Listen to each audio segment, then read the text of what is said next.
হতাশাগ্রস্ত ও নিরীহ দরিদ্র যুবকদের দেয়া হয় সচ্ছল জীবনের প্রলোভন। সেই প্রলোভনে পা দিলেই ফেলা হয় প্রতারণার ফাঁদে।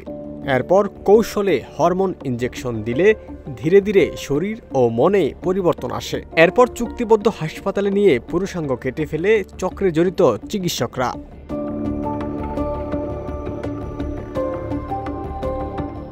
ঢাকার ধামরাই থানার একটি মামলার তদন্তে বেরিয়ে এসেছে এসব তথ্য।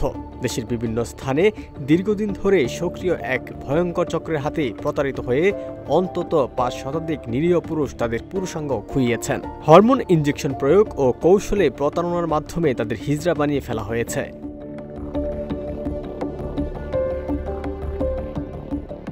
ঢাকার ধামরাই থানার একটি মামলার তদন্ত সূত্রে জানা গেছে, খুলনার ফুলতলার হাদিউজ্জামান ও তার চক্রের সদস্যরা সহজ সরল পুরুষদের প্রথমে প্রতারণার ফাঁদে ফেলে, অর্থের লোভে ফেলে হরমোন ইনজেকশন দেয়। হরমোন ইনজেকশনের ফলে তাদের মধ্যে মেয়েলি স্বভাব স্পষ্ট হয়।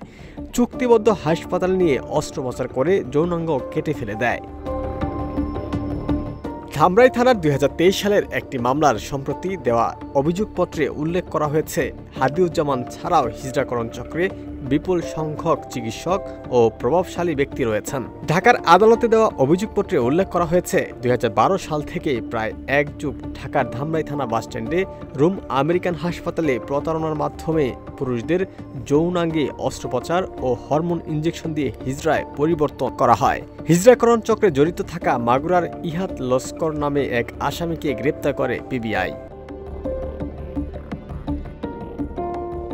অপরাধ বিশেষজ্ঞরা বলছেন, পুরুষদের প্রলোভনে ফেলে পুরুষাঙ্গ কেটে হিজড়া বানানো নৃশংস অপরাধ।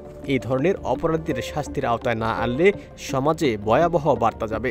একই সঙ্গে অবৈধ ক্লিনিক ও হাসপাতালের উপর কঠোর নজরদারি বাড়াতে হবে। পুলিশ বলছে, সংসারে অভাব অনটন আছে এমন যুবকদের টার্গেট করে চক্রটি। হাসপাতালের পাশাপাশি বিউটি পার্লারের আড়ালেও এসব অবৈধ চক্র সক্রিয়।